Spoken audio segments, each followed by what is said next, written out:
Tablourile care le vedeți pe pereți, pe vremea când Antonia, părinții tăi erau la școală sau eu, se aflau pe holurile școlii. Înțelegi? Da. Că trebuia să ne știm istoria atunci și acum încă micuță. După asta, aici avem o colecție de păpuși Barbie. Bineînțeles, la colecția de păpuși Barbie sunt 700 de bucăți, aici au vreo 200 și ceva. Știi? Din diferite perioade. Asta este din democrație. Veniți cu mine acum, vă rog frumos. Aici, în stânga, avem diferite exponate. Peștele de sticlă, ăsta îl avea toate familiile normale. La mari, îl aveau numai persoanele importante. Aici avem magnetofonul. Dacă avea așa ceva, era cel mai tare.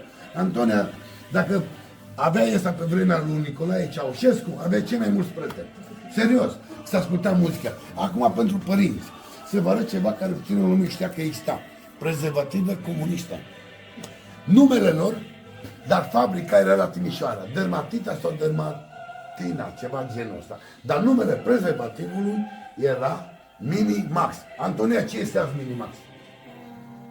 Program de desene animate. Da. Ai văzut? Uitați-l aici, Mini-Max, o bucată. Avem aici ceva foarte educativ. Folosim denumirea din popor, Bulanul. Uitați-l aici. Și un domn îmi spune mie acum, și chiar a declarat Bulanul ăla, profesorul domnule, și eu dădeam așa în mână și spunea, am luat 20 de bucăți la mâini. Și eu din greșeală mi-a dat un pic mai tare. Domnule, deci când vai, dar motorul și cum să iei, domnule, 20 de bucăți de astea pe acolo, ai 20, nu mai foloseam mâinile la mâini. Poftim? I-am luat 10. Nu, 10. Știu. Și eu am luat pe spate. Părul mare până aici. Era șmecher, dacă vedeam că aveați relații. Auziți, proști au fost tot timpul, cum sunt și acum, înțelegeți? Dar nu trebuie să generalizăm. După asta aici avem țigări, carpați, mărășești, bucegi, diferite exponate din perioada socialistă, chiar aveți și din perioada regelui Mihai Bagnote. Știți cum se spunea popular la țigările bucegi? Mi-a zis un domn, moartea peschiului. Serios? Da. Eu n-aș știu lucrul ăsta. Aici avem bufetul, numai din păcate este închis, că ultimele beri, original, îmbuteliate, pe vremea când exista fabrica din Hațec, se află la mine. Asta de 1 litru și asta de jumătate de litru. La ce supermarket vă place să faceți cumpărăturile, Antonia? Kaufland, perfect. În stânga ta, aici, avem un Kaufland. Pentru părinți și doamna și domnul celălalt, e o alimentară sau un magazin universal. Dar, Antonia, știi tu care e diferența dintre Kaufland și ăsta? Tot ce vezi aici, hai că zic că ești micuță, este produs și fabricat în România. Alea scrie numai în românește, Dumnezeu știe unde sunt fabricate. Dar avem aici un magazin bogat. Doamna de-abia a venit la lucru, încă nu s-a schimbat și a luat mandatul. Aici avem o coadă la lapte, copilul așteaptă frumos și doamna locotenent colonel de la miliție stă la rând. Nu știu dacă stăteau aia la rând pe vremea aia, dar eu am putut să stai la coadă. Deci să fie un exemplu pentru populație, să ne înțelegem. Și aici, dar de ce a venit doamna ca să ieși mână, că a primit aici marfă din Deutsche Demokratische Republik, de la germanii RDG. A primit hârtie igienică. Nu, asta e, scrie aici, uitați, eu știu ce să ating. Dacă citiți, scrie în germană, Deutsche Demokratische Republik, hârtie igienică. Uitați aici. Și prețul pe ea a primit Dero, Imi, Spii și Ața, înțelegeți? Asta e germană. Și a venit să ieși și acolo. Ăla, trialul, este Dero din Bârlar, românesc. După asta avem un segment dedicat sportivilor, care a dus la Jocurile Olimpice aur României. În spatele, în stânga, aici avem o proiectunică cu plată. La doamna s-a schimbat uniforma de democrație, la soțul încă nu, că nu s-au înțeles la ăștia cum să împartă banii. Antonia, ți-e frică de injecții? Nu mi-e frică, doar că mă doare. Știu că și pe mine mă doare. Dumneavoastră, vă este frică de injecție? Nu. Dar ia uite să luați la minte, că eu știu. Am trusele alea, da. Nu, dacă vedeam Acosta, Da. plângeam spontan. Antonia. Da. Deci crede-mă, ăla te înțeapă. Să vezi ăsta, ce durea. Ia uite-l, hă? Da, O săracă, dar nu trebuie să-mi spate. Așa. L-am pus. în spatele dumneavoastră, îmi permiteți, avem resturi de la combinatul, fabricile și uzinele care au existat în Hunedoara. Domnul de aici este din Angola. El e student viitor inginer la mine și a fost trimis la Hunedoara pentru experiență, că aici au fost multe mine în jurul Hunedoarei. Dar el pleacă înapoi la el în țară. Celălalt, șeful de gară, e din Mozambic, dar ăla a studiat în România la CFR, s-a îndrăgostit de o studentă și a rămas aici. Ăsta o să pleacă înapoi. După asta avem o planșă cu minele din jurul Hunedoarei. Cea mai îndepărtată mină la 25 de kilometri, Badul Dobrei. Aici era și o unitate militară secretă, în munți. În caz de război se deschidea muntele și ieșea rachitele. Nu mai există. E desfințată. Ce conservare am văzut acolo? Nimic nu mai există. Tot s-a luat. Tot. Am intrat în 2007 în NATO, s-au ocupat ei de rachete.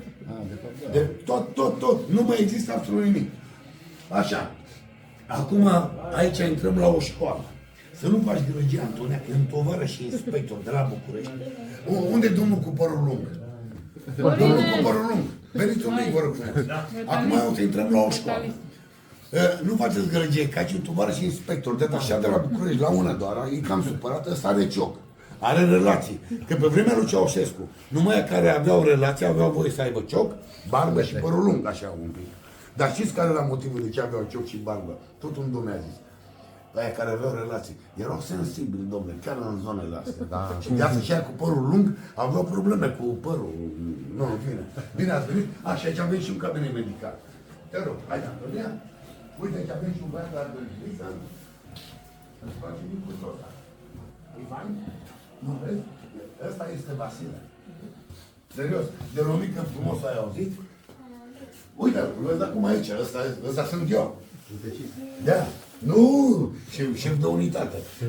Da, ăsta era comandant de unitate. Da, și nu l-au nostru. Da. Eu, din păcate, nu m-am făcut pionier pe mine. Neînțelegând ce vorbesc, am fost catalogat ca un copil așa, m-au marginalizat. Că eu sunt un dislexic matur. Și de asta am avut probleme la liceu, că nu eram mutecist. Dacă nu eram pionier, nu eram mutecist. Și cum o să mă scriu, cerul care tu de mutecist. Da, bine. Aici avem legământul pionerului, codul etic al pionerului și datoriile pionerului. Uitați-vă pe tovarășul inspector Popescu, de la București, că ăla cu ciocul, care v-am zis, stai acolo, uitați ce urât, se uite din nervos. Avem și UTC-ul, avem câteva liceene aici, că au avut, așa, fac o festivitate, acum vine 24 ianuarie. Și 24 ianuarie, dar când ai crește, să înțelegi mai multe, este unirea principatelor, știi? Eu, aici cu dumneavoastră și cu fetița, în termen ăsta, da, dumneavoastră cum fotografiați, filmați, uitați-vă, întorceți-vă din nou, singura rugăminte sunt să atingă exponatele. Și dumneavoastră să începem de la ușă, și după aceea vă întoarceți și dumneavoastră și filmați, vă uitați în niște, numai vă rog frumos, că, cu atinsul, că eu știu ce se atinge. Că spune de la stând de la nu Facem un robot din papier. Bine, Antonia, Și mobila aia. dacă ai întrebări, mă cauți. Așa. Aici la intrare, numele meu este Romică Bârsan. Ca asta vreau să mă prezint. Câte de cunoștință? Eu, reciproc. Tot ce vedeți aici mi-aparține mie. Da, expoziția s-a născut de la o revoltă, acum 10 ani jumate în urmă, de la o profesoară de istorie în Italia. Eram cu soția și copilul meu acolo în concediu. Și am mâncat să nu lungesc, am întrebat-o pe doamna de istorie, nu știam că era profesor de istorie, după aia am aflat ce mai este în istoria României, eu peste jumătate din viață n-am trăit în România. Și îmi spune, domnule, ce mințeau comuniștii, dar ce mint ăștia este dezastru. Și eu am luat o decizie că m-am reîntors să fac o expoziție al comunismului. Eu nu slăvesc comunismul, dar arăt părțile bune acelea perioade. La dumneavoastră umblu la nostalgia tinereței, nostalgia copilăriei, că și eu am luat câteva bastoane de așa pe spate, dar dacă îl cunosc, păi da, când aveam buletinul la mine și mă prind la discotecă. La intrare avem 3 segmente dedicate tovarășului Gheorghe Udeș și lui Nicolae Ceaușescu, cu operele domniilor sale. Nu știu dacă știau ele ce scriau în ele, dar numele lor sunt ale lor. După asta avem o familie de români, tovarăși și secretar de partid, cum ar fi azi prefectul, dar-i supărat pe nevastă sa, că l-au vrut 3, maximal 4 copii și nevastă i-a născut 2 gemeni, pe Ionel și pe Liviu.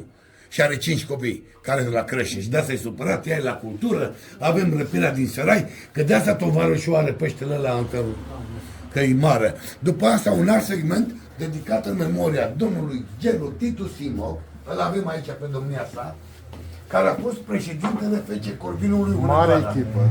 Da, el a fost coleg de facultate cu Mircea Lucescu și așa a ajuns Mircea Lucescu la Hunedoara când s-a fost echipa de aur.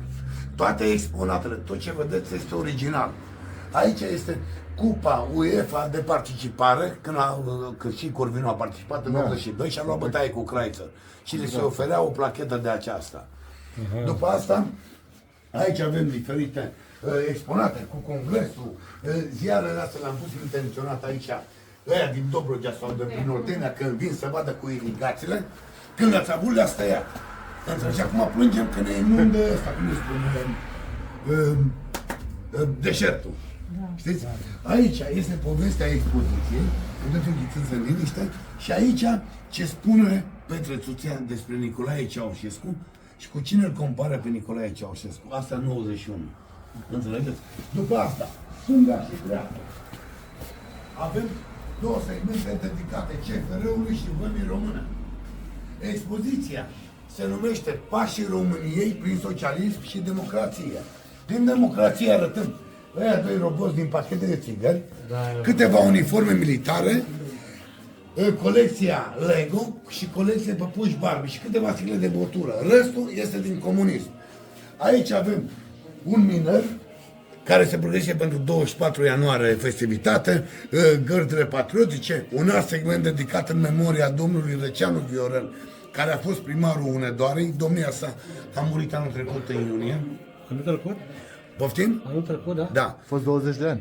Da, au fost 20 de ani primarul Hunedoarei. Înainte de a face vârsta de 97 de ani a murit domnul Răceanu Viorel. Tot ce vedeți aici este viața lui. Eu am considerat că a meritat să-i aduc un segment, un omagiu la mine în expoziție. Libre militar. Da, că când am fost în viață, în 2017 deja am conferit un segment.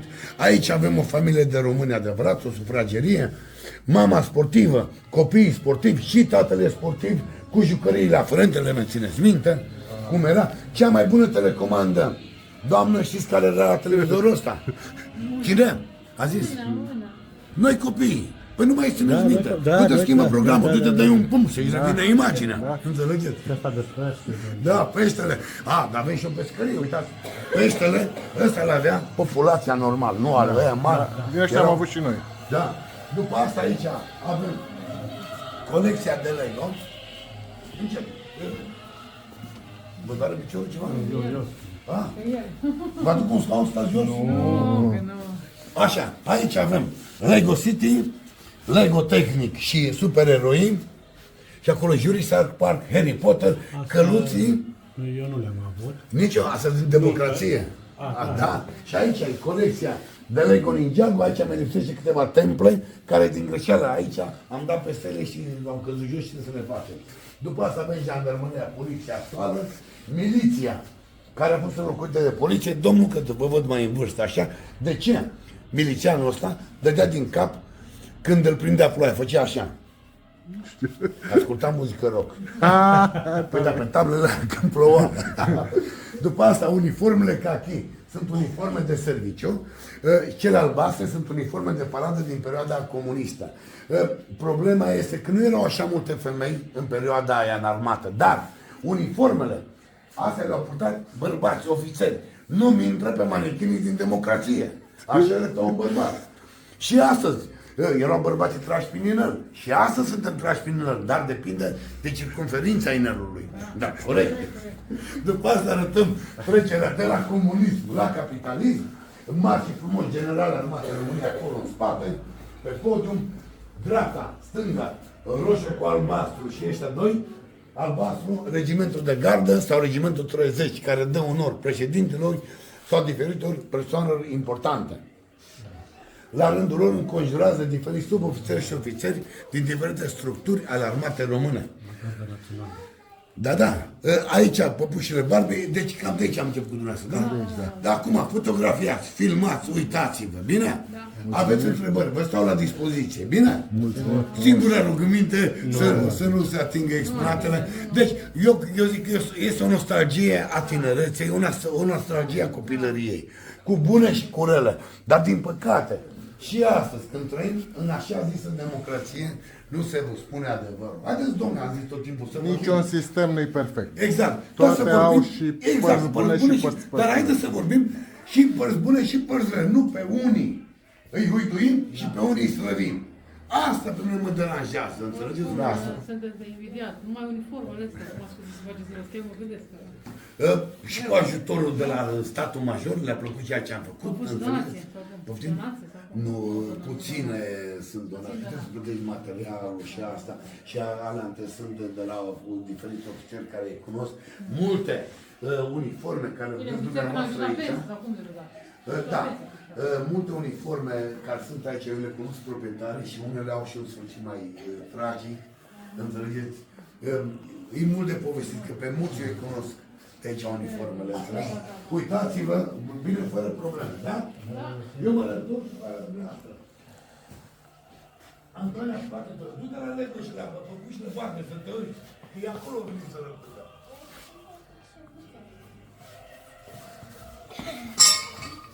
Toată lumea se ia de la Și eu m-am atins de la. Asta am avut și noi. Să începem dată cu Antonia. Vin și la dumneavoastră imediat. Antonia! Unde e? Uite-te la Telefon. Excepțional. Până ce te răscolește. Trecutul.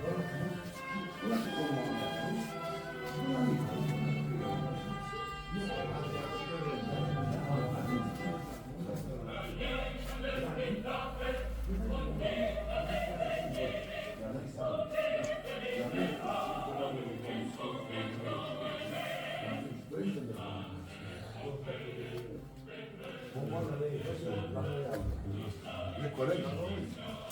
Băi, dar toți suntem o familie. Doamnă, servită bomboană, vă rog frumos, cu mentă, foarte bună. Și dumneavoastră, domnul, vreau să începem cu doamnele și pe aia cu domnul. Și atenție la bomboană, să vă zic acum. Cunoașteți firma, nu? De la Lidl, da? Nu, ce grama scrie aici? 540. Da, la noi la Lidl sunt 300 de grame. Deci faceți bomboană. Vedeți, astea din Germania sunt verzi, la noi salbe. La Nânt e 1 euro și vreo 7 sau 19 cenți, la noi e aproape 2 euro, 300 de grame. Și păi dacă toți suntem o familie, haideți, domnule, să nu facem discriminare. Așa e. Înțeleg? A servit bomboană. Da. Așa. Dacă v-a plăcut expoziția, când sunteți acasă și aveți timp, pe Google, nu pe Facebook sau TikTok, că Google nu distribuie. Pe Google puteți să căutați Muzeul Comunismului Hunedoara, o recenzie rămâne la aprecierea dumneavoastră. Vă doresc vizionare plăcută. Mulțumim. Toate exponatele încă o dată, repet, sunt originale. Nu și detergenți, vezi? Da? Păi, trialul e făcut la bârlat.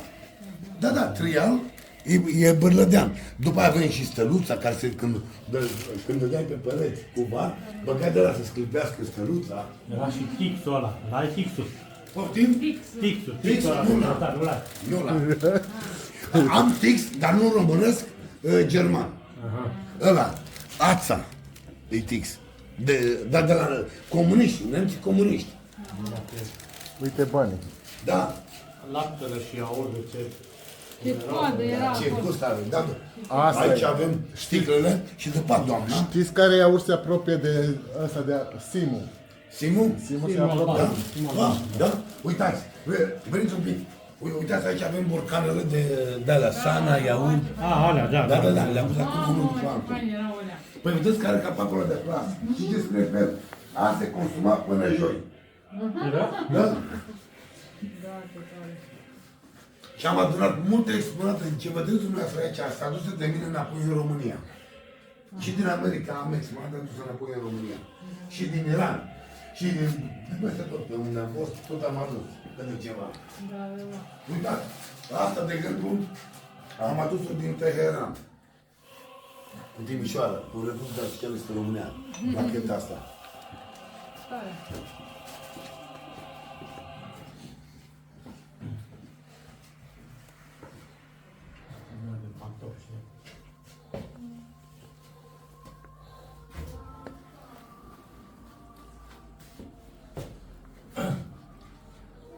ce...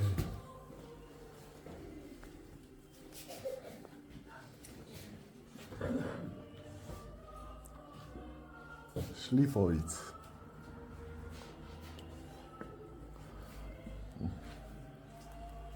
Urme filmovan. Da. Da.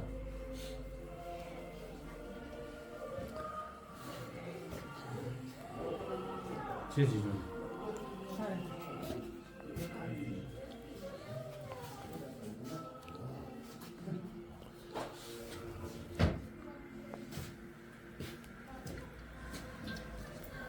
Stați că domnule așa, uitați, vă dau cadou un bănuț.